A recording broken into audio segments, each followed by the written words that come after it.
Hello and नमस्कार दोस्तों, कैसे हैं आप सभी। आई होप आप सभी बढ़िया होंगे, बढ़िया तरीके से अपनी पढ़ाई कर रहे होंगे। Most welcome to the heights guys. हम लोग पढ़ रहे हैं मिडाइवल इंडियन हिस्ट्री, मध्यकालीन भारतीय इतिहास को डिस्कस कर रहे हैं। मध्यकालीन भारतीय इतिहास में हमारा जो टॉपिक चल रहा है वो है मुगल साम्राज्य, मुगल एम्पायर। आज के इस लेक्चर में हम जिस टॉपिक को डिस्कस करने वाले हैं वो है मुगल साम्राज्य का पतन। ठीक है, डिक्लाइन ऑफ मुगल एम्पायर को पढ़ने वाले हैं। मुगल साम्राज्य के पतन के कारणों के से संबंधित क्वेश्चन कई बार यूपीएससी और पीएससी जैसी एग्जाम्स में पूछा गया है। विशेष रूप से मुख्य परीक्षा में क्वेश्चन पूछा जाता है सीधे सीधे मुगल साम्राज्य के पतन के कारणों को लिखिए, डिक्लाइन ऑफ मुगल एम्पायर ना, what is the reason behind it. Question इससे संबंधित पूछे गए हैं। ठीक है, तो जानने वाले हैं मुगल साम्राज्य के पतन के कारणों को। साथ ही साथ ये जो घटना है काफी इंपॉर्टेंट है भारतीय इतिहास के लिए। ठीक है, क्यों इंपॉर्टेंट है, क्यों महत्वपूर्ण है, क्योंकि इस समय मुगल साम्राज्य का पतन तो हुआ ही हुआ, साथ ही साथ मध्यकालीन भारतीय इतिहास का भी यहाँ से अंत हो जाता है। ठीक है, और एक नए इतिहास का प्रारंभ होता है भारत में, वो है आधुनिक भारतीय इतिहास।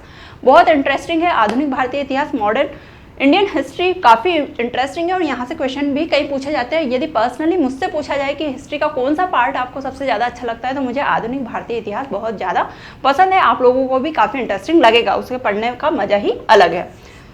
तो मुगल साम्राज्य के पतन को हम पढ़ते हैं और मध्यकालीन भारतीय इतिहास के आखिरी टॉपिक को यहाँ पर डिस्कस करते हैं। सबसे पहले देखेंगे हम ग्राफ को कि किस तरीके से मुगल साम्राज्य उत्कर्ष की ओर बढ़ा, उसके बाद में सुदृढ़ हुआ, सुदृढ़ होने के बाद में क्यों इतना शक्तिशाली साम्राज्य पतन के मार्ग की ओर प्रशस्त हो गया और कौन सा वो पॉइंट था जहां से इसका पतन प्रारंभ हो गया था। तो उस पॉइंट को हम डिस्कस करने वाले हैं। सबसे पहले देख लेते हैं ग्राफ को। तो किस तरीके का ग्राफ रहा था मुगल साम्राज्य का।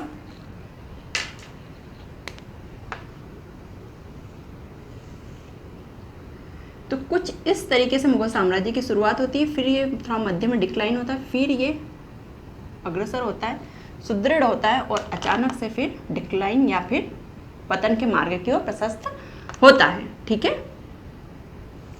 तो ये कुछ इस तरीके का ग्राफ होता है मुगल साम्राज्य की उन्नति का, अप्स एंड डाउन्स का ये ग्राफ है। देखते हैं हम यहाँ पे 1526 ईस्वी में, आप सभी को पता ही होगा, यदि सारे लेक्चर देखे होंगे आपने तो आप सभी को अच्छे से समझ में आएगा ये वाला ग्राफ। इसीलिए गाइज मैं कहती हूँ आप लोगों को कि सारे लेक्चर्स देखिए, नोट्स बनाइए, ताकि आगे की चीज़ें बहुत बेहतर तरीके से समझ में आए। इसीलिए मैं हर पॉइंट पे लेक्चर बना रही हूँ और क्रमबद्ध रूप से बना रही हूँ, ताकि आपको चीज़ें अच्छे तरीके से समझ में आए, है ना। नहीं तो मैं चाहूँ तो इम्पोर्टेंट टॉपिक्स को उठा के भी लेक्चर बना सकती हूँ, लेकिन फिर भी मैं पॉइंट क्रमबद्ध रूप से चल रही हूँ, ताकि आपको चीज़ें, इतिहास बहुत बेहतर तरीके से समझ में आए कि किस तरीके से क्रमबद्ध रूप से घटनाएं घटित हुई थी।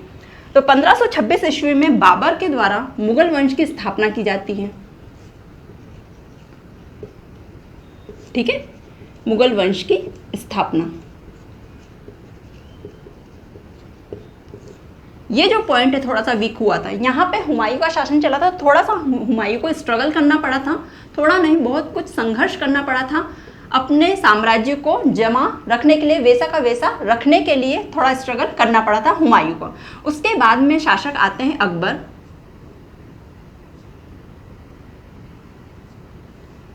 ठीक है, शासक आते हैं अकबर,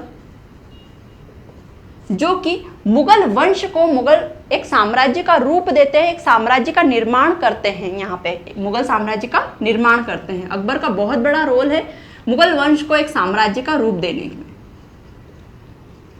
ठीक है, मुगल साम्राज्य का यहाँ से क्या होता है, निर्माण होता है। सभी लोग जानने लगते हैं कि एक साम्राज्य, एक शक्तिशाली साम्राज्य जिसका नाम है मुगल साम्राज्य। उसके बाद में शासक आते हैं जहांगीर और शाहजहां। जहांगीर और शाहजहां, जिनका क्या योगदान होता है मुगल साम्राज्य में, तो इनका योगदान यह रहता है कि ये मुगल साम्राज्य को सुदृढ़ता प्रदान करते हैं।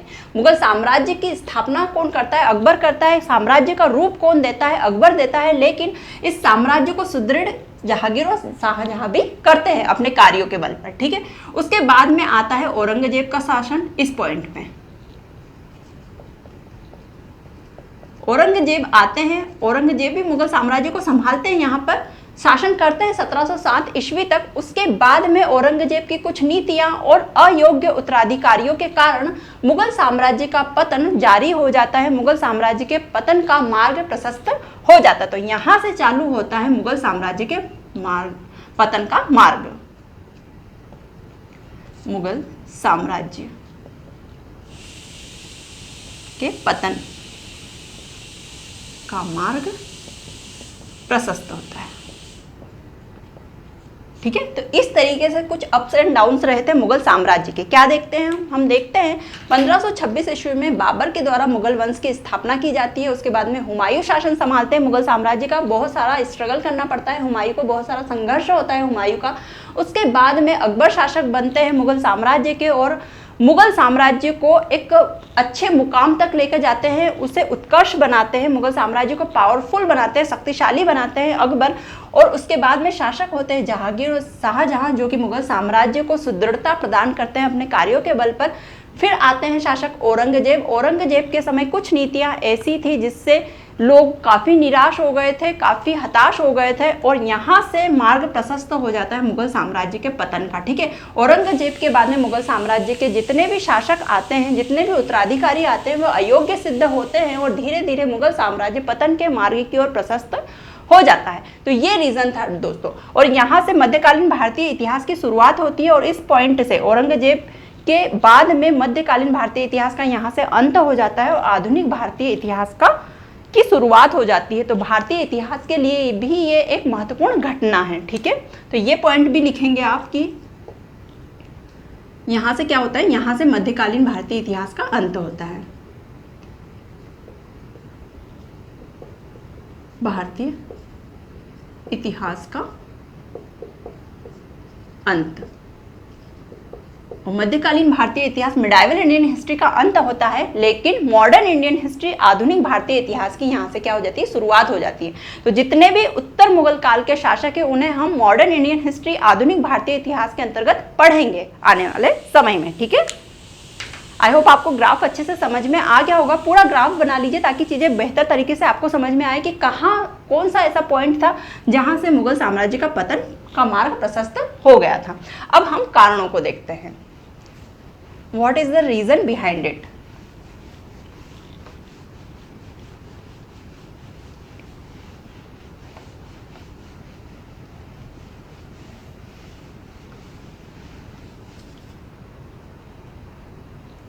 लिखेंगे, हेडिंग डाल लीजिए।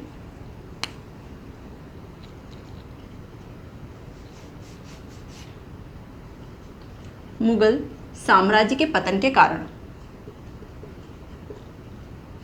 साम्राज्य के पतन के कारण।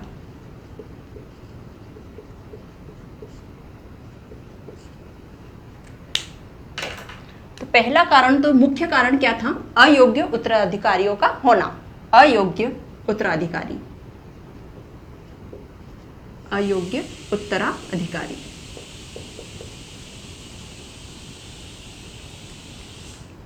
मैं बता दूं, औरंगजेब के शासन के बाद में, औरंगजेब की जब मृत्यु हो जाती है, उसका शासनकाल समाप्त हो जाता है, उसके बाद में मुगल साम्राज्य का शासक बनता है बहादुर शाह प्रथम। ठीक है, बहादुर शाह प्रथम उसके बाद में शासक बनते हैं और उसके बाद में निरंतर रूप से अयोग्य उत्तराधिकारी आते हैं और मुगल साम्राज्य का पतन हो जाता है अंत में। तो अयोग्य उत्तराधिकारियों का होना, ये रीजन तो इजीली समझ में आ गया होगा कि जितने भी उत्तराधिकारी आए औरंगजेब के बाद में मुगल साम्राज्य में, वे सारे अयोग्य थे, इसीलिए मुगल साम्राज्य के पतन होने लगा था। दूसरा रीजन है औरंगजेब की नीतियां। औरंगजेब की नीतियां, विशेष रूप से कौन कौन सी नीतियां, तो औरंगजेब की दो नीतियां बहुत डेंजर थी जो कि मुगल साम्राज्य के पतन का मार्ग बना रही थी। कौन कौन सी नीतियां थी, एक थी धार्मिक नीति, औरंगजेब की धार्मिक नीति, और दूसरी है राजपूत नीति। इन पर हमने विस्तृत रूप से चर्चा की है, आपको पता ही होगा यदि लेक्चर देखा होगा। तो धार्मिक नीति जो थी औरंगजेब की, उसमें औरंगजेब ने पर्टिकुलर एक धर्म को बढ़ावा देने के लिए कई अन्य धर्मों को नीचे दिखा दिया था, उनका सम्मान नहीं किया था। इस कारण से लोग काफी निराश हो गए थे और मुगल साम्राज्य के पतन का मार्ग यहाँ से प्रशस्त हो गया था, चालू हो गया था। पतन होना, डिक्लाइन होना मुगल साम्राज्य यहाँ से चालू हो जाता है। क्योंकि क्या करते हैं मुगल साम्राज्य के शासक औरंगजेब, इस्लाम धर्म को बढ़ावा देने के लिए कई हिंदू व्यापारियों पे चुंगी कर बहुत ज़्यादा बढ़ा देते हैं, ठीक है। विशेषकर हिंदू व्यापारियों पर चुंगी कर को बढ़ा दिया, जैसे जजिया कर लागू कर दिया उन्होंने, धार्मिक कर, साथ ही साथ कई मंदिरों को, कई मूर्तियों को तुड़वा दिया था। तो इन सभी कार्यों से लोग क्या हो गए थे, काफ़ी असंतुष्ट हो गए थे और इस कारण से मुगल साम्राज्य पतन की ओर जाने लगा था। राजपूत नीति, तो राजपूत नीति भी इसी तरीके की थी। मुगल साम्राज्य के जो पहले के शासक थे, पूर्व के शासक जो थे, वे विनम्र थे राजपूत शासकों के प्रति, लेकिन औरंगजेब काफी क्रूर सिद्ध हुए। राजपूत नीति उन्होंने अपनी मनमाफिक मर्जियां चलवाई, जैसा उनका मन करता था वैसे ही वे हड़प लेते थे राजपूत शासकों के साम्राज्यों को, और इससे भी असंतुष्ट हुए राजपूत शासक और मुगल साम्राज्य का पतन होने लगा। एक तो ये रीजन हो गया, धार्मिक नीति और राजपूत नीति। आगे चलेंगे, तीसरा कारण है औरंगजेब की दक्कन नीति। औरंगजेब की दक्कन नीति, दक्कन मतलब दक्षिण भारत की बात हो रही है यहाँ पे, ठीक है। दक्कन नीति, दक्कन का अर्थ होता है दक्षिण, तो दक्षिण भारत की बात हो रही है। दक्कन नीति क्या थी, तो औरंगजेब से पूर्व के जो शासक थे वे दक्षिण भारत के क्षेत्र में, चाहे उन्होंने दक्षिण भारत के क्षेत्रों को जीत लिया था, लेकिन वे वहाँ के साम्राज्य के जो शासक है उन्हें वो शासन, उनका साम्राज्य वापस लौटा देते थे, केवल वे उनके अधीनस्थ कार्य करने के लिए कहते थे। लेकिन औरंगजेब ने क्या किया, औरंगजेब ने प्रत्यक्ष रूप से दक्षिण भारत के क्षेत्रों को संभालना शुरू किया और इससे वहाँ के जो शासक थे जैसे मराठा वगैरह थे वे काफ़ी असंतुष्ट हुए इस नीति से, इस व्यवहार से औरंगजेब के, और यहाँ से मुगल साम्राज्य के पतन स्टार्ट हो गया। ये भी एक मुख्य कारण है औरंगजेब की दक्कन नीति, जो कि मुगल साम्राज्य को लेकर बैठ गई थी, ठीक है। मुगल साम्राज्य इतना शक्तिशाली शासक था लेकिन उनसे लेकर बैठ गई थी। अब क्या होता है दक्कन नीति में, एक और चीज को समझते हैं। यहाँ पे क्या हुआ, यहाँ पर जो मराठास थे दक्षिण भारत में, मराठा, उन्हें किसका सहयोग मिल रहा था, उन्हें मिल रहा था सहयोग पेशवाओं का, ठीक है। पेशवाओं का सहयोग मिला था, मराठा की सैन्य शक्ति क्या हो गई, बढ़ती गई।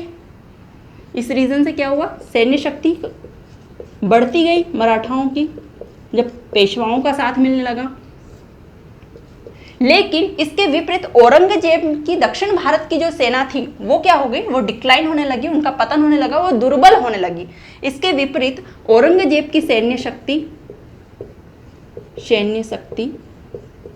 दुर्बल दक्षिण भारत के क्षेत्र में, ठीक है। सैन्य शक्ति क्या होने लगी, दुर्बल होने लगी थी। तो यहाँ पे औरंगजेब की क्या हो रही थी, सीधे सीधे हार होती जा रही थी, सीधे सीधे मुगल साम्राज्य का पतन दिखाई पड़ रहा था। यहाँ पे मराठा जो थे उनका साथ किसने दे दिया, पेशवाओं ने दे दिया, और इसीलिए इनकी सैन्य शक्ति बढ़ती गई, और यहाँ पे दक्षिण भारत के क्षेत्र में औरंगजेब की सैन्य शक्ति दुर्बल होती गई। तो ये भी एक मुख्य कारण हो जाता है औरंगजेब की दक्कन नीति। नेक्स्ट रीजन लिखेंगे, नेक्स्ट कारण लिखेंगे अगला,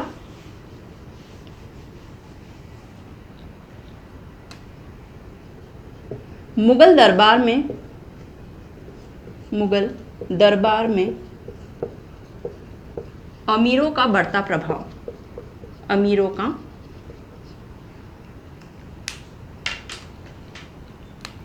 बढ़ता प्रभाव। अब जैसे जैसे अयोग्य उत्तराधिकारी आए, वे अपने पद का सम्मान नहीं कर पाए, वे अच्छे से शासन नहीं कर पाए, तो मुगल दरबार में जो अमीर थे उनका वर्चस्व बढ़ने लगा, ठीक है। अगर बहुत अच्छा राजा होगा, बहुत अच्छा शासक होगा तो सभी सम्मान करेंगे, उसके अधीनस्थ जितने भी कार्य करते हैं लोग या फिर जो भी उन्हें पहचानते हैं वो उनका सम्मान करेंगे। लेकिन राजा ही अयोग्य होगा, वो ही ऐसे कार्य करेगा जिससे लोगों को घृणा होने लग जाए, तो लोग क्या करेंगे, लोग उनका आदर करेंगे, नहीं करेंगे, फिर वो अपना वर्चस्व बढ़ाने लगेंगे उनके समक्ष, ठीक है। तो यही चीज हुई थी, मुगल दरबार में अमीरों का क्या हो गया था, वर्चस्व बढ़ने लगा था जब अयोग्य उत्तराधिकारी आने शुरू हुए थे मुगल साम्राज्य में। तो ये भी एक बहुत बड़ा कारण हो जाता है। और पांचवा कारण है मुगल साम्राज्य की आर्थिक और वित्तीय कमजोरी। मुगल साम्राज्य की या फिर मुगल साम्राज्य में आर्थिक और वित्तीय संकट, ये लिख सकते हैं, आर्थिक एवं वित्तीय संकट, वित्तीय संकट, ठीक है।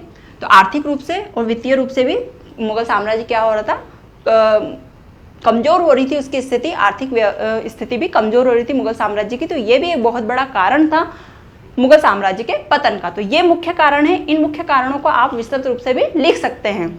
अयोग्य उत्तराधिकारियों का होना, औरंगजेब की नीतियां, कौन कौन सी नीतियां, जैसे धार्मिक नीति, राजपूत नीति, मैंने विस्तृत रूप से उन्हें समझाया है, तो उन्हें आप यहाँ पे डिस्क्राइब करके लिख सकते हैं यदि लॉन्ग क्वेश्चन आता है। यदि लॉन्ग क्वेश्चन आता है आपको